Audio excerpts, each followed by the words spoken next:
आप सभी को नमस्ते। मेरे मंच the Bihar teacher history maker पे उपस्थित जितने भी विद्वान शिक्षकगण हैं, सभी को मेरा प्रणाम।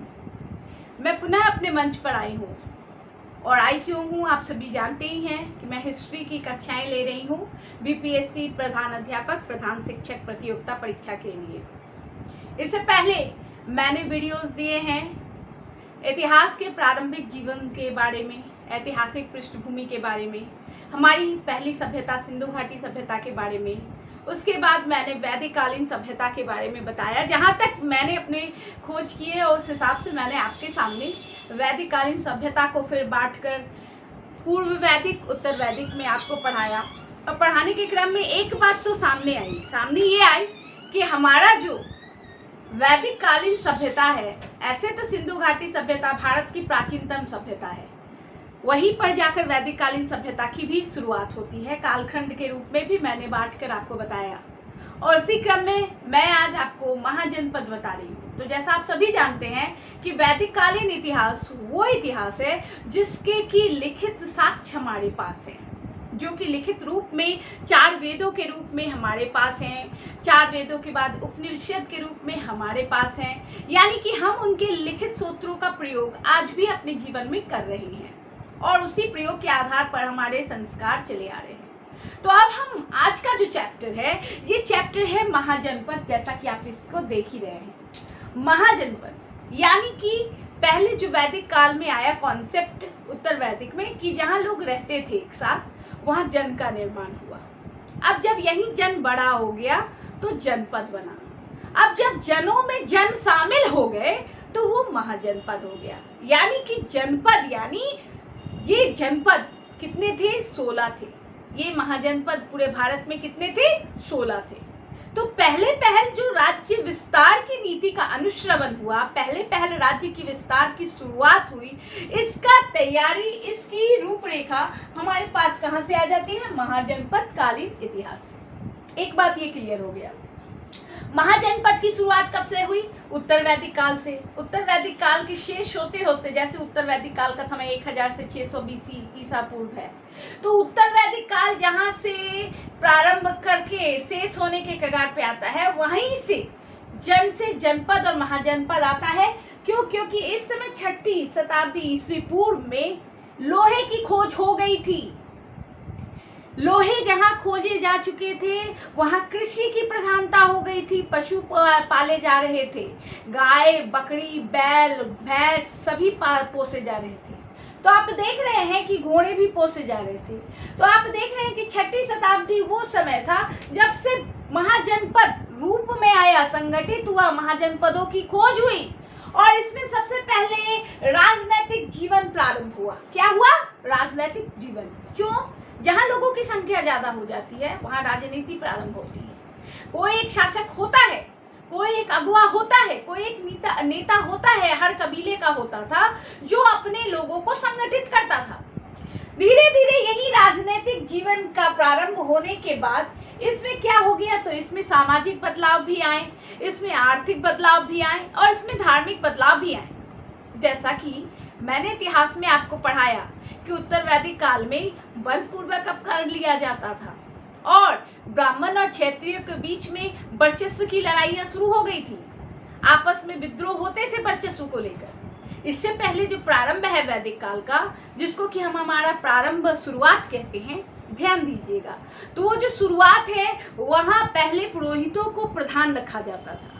लेकिन जब से लोहे की 6ठी शताब्दी में खोज हुई, उसके बाद बल आ गया कि कहीं ना कहीं लोगों को शक्ति से शासित किया जाएगा।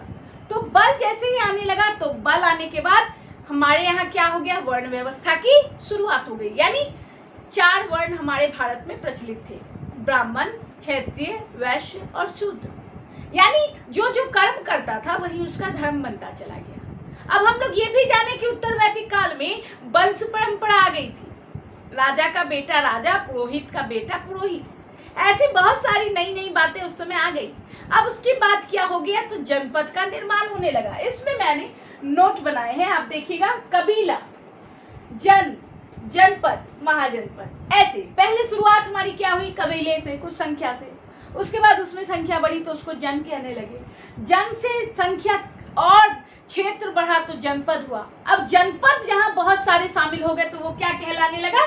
महाजनपद। इस प्रकार महाजनपद की नींव पड़ी। यानी 1 से 2, 2 से 4, 4 से 8, 8 से 16, 16 से 2000, 2000 से 2 लाख, ऐसी संख्या जनों की, लोगों की बढ़ती चली गई। इस प्रकार से जहां लोगों की संख्या ज्यादा बढ़ गई, जनों की संख्या ज्यादा बढ़ गई, तो वो क्या बन गए? महाजनपद। क्लियर? अब अगुत्तर निकाय, ये प्रश्न आता है कभी कभी, अगुत्तर निकाय क्या है? तो ये अगुत्तर निकाय बौद्ध धर्म का धर्म ग्रंथ है, जिसमें कहा गया है कि 16 महाजनपद थे 6ठी शताब्दी ईसा पूर्व में। और उसी प्रकार भगवती सूक्त, ये भी है आपको जैनों का ग्रंथ, इसमें भी 16 महाजनपद के लिखित प्रमाण है। यानी कि भारत में 16 महाजनपदों का उदय हुआ था। ये अस्तित्व में आए थे कहां से कहां तक? तो मैंने आपको बताया, उत्तर भारत से पश्चिम भारत के तट तक। यहां मैं नामों के साथ उसकी चर्चा करूंगी। राजतंत्र व्यवस्था थी पूरी तरह से, राजा के द्वारा सभी कार्य होते थे। और कहीं कहीं पे गणतंत्र भी है। जैसे गणतंत्र कहाँ है? तो मगध में, मैं मगध वंशों के बारे में भी आपको पढ़ाऊंगी। तो मगध में जब चाणक्य ने चंद्रगुप्त को तैयार किया, तब जाकर जब चंद्रगुप्त आया तो उस समय से क्या आया? तो लोकतांत्रिक पद्धति आई, यानी वो लोगों के द्वारा चुना हुआ राजा था। इसको हम आगे भी पढ़ेंगे, ठीक है। अब यहाँ देखिए, मैंने महाजनपद के अंतर्गत सबसे पहला जो नाम आता है, सबसे बड़ा, सबसे पहला प्रतापी जो महाजनपद था, वो हमारा मगध था। हमें अपने ऊपर शौर्य और गौरव करना चाहिए कि हम ऐसे राज्य के वासी हैं जिसने सबसे पहले पूरे देश को महाजनपद के रूप में इकट्ठा किया। महाजनपद का सबसे बड़ा विस्तार, राज्यवंश और राज्य का विस्तार कहाँ पे था? मगध में था। तो अपने ऊपर हमें शौर्य करना चाहिए कि 2 महाजनपद से हम जुड़े हुए हैं। उसके बाद अंग था। अब यानी यहाँ महाजनपद, उसकी राजधानी, और वर्तमान में वो जगह कहाँ है, मैंने ये आपके और हमारे समझ के लिए लिखा है, ध्यान से देखिएगा। तो मगध यानी उसकी राजधानी उस समय क्या थी? राजगीर। और अभी क्या है? तो वो एरिया किस नाम से है? तो पटना और गया, ये एरिया पूरा मगध था। अंग की राजधानी चंपा, अभी वो कहाँ पे है अंग? तो भागलपुर, ये भी था महाजनपद। हमें अपने इतिहास पर गर्व करके कार्य करना चाहिए। देखिए, वज्जी, इसकी राजधानी वैशाली, ये भी महाजनपद था। और ये किस प्रदेश में है? तिरहुत प्रदेश। तिरहुत आप सीतामढ़ी, मुजफ्फरपुर, ये पूरा कंसर्निंग एरिया तिरहुत में आता है।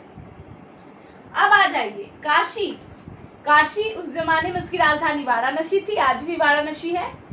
काशी भी महाजनपद था। उत्तर कौशल, शाश्वती, फैजाबाद, मल, कुशीनगर, देवरिया, आज के डेट में इसको हम किस नाम से जानते हैं? देवरिया। वस्त, कौशाम्बी, आज इसको हम प्रयाग, इलाहाबाद, प्रयाग, ये भी क्या था? महाजनपद था। कुरुक्षेत्र, इसकी राजधानी उस समय थी इंद्रप्रस्थ, आज के डेट में ये कहाँ पड़ता है? दिल्ली के पास का इलाका है। उसी प्रकार पांचाल, आहिस्त, और इसकी भी राजधानी क्या, आज के डेट में इसको किस नाम से जानते हैं? दिल्ली के नाम से। सुरसेन, मथुरा, और इसका भी क्षेत्र कहाँ है? दिल्ली में है।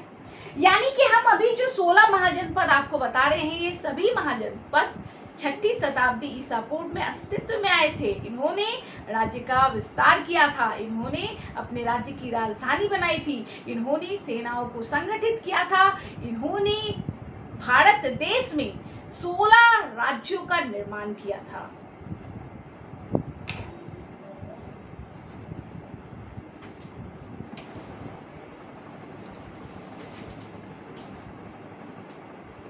जैसे यहाँ आप देख रहे हैं कि 16 महाजनपद में मैंने 11 पहले लिस्ट में लिखा, 10 पहले लिस्ट में लिखा कि ये कौन महाजनपद हैं।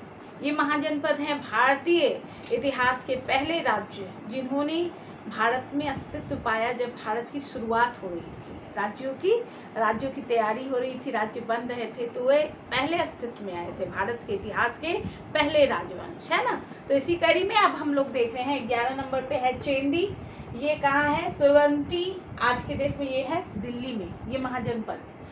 अवंती, उज्जैन, और आज के डेट में ये कहाँ स्थित है? ये है मध्य प्रदेश में। अवंती, ये भी महाजनपद था। और आप देख लीजिए मध्य प्रदेश में भी उसी प्रकार मगध से विराटनगर ये है अभी जयपुर में, यानी कि राजस्थान।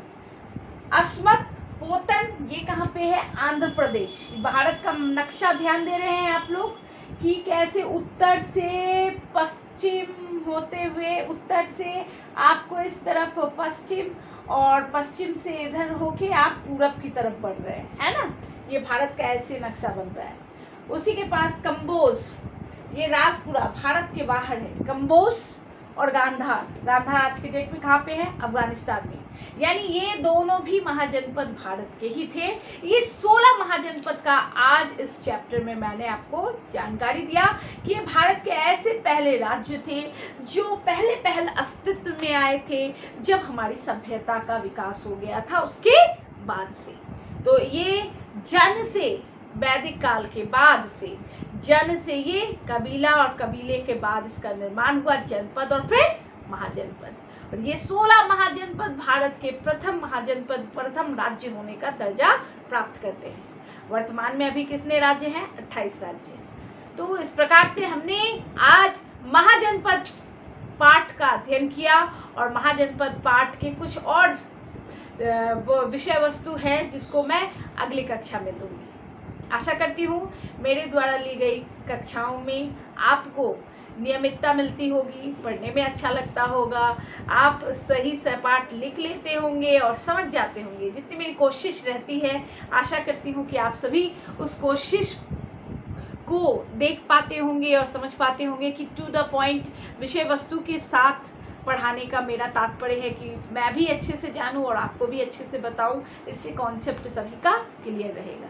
तब तक के लिए नमस्ते। अगली कक्षाओं में मैं बुला आती हूँ और अपनी कक्षाएं देती हूँ। प्रणाम।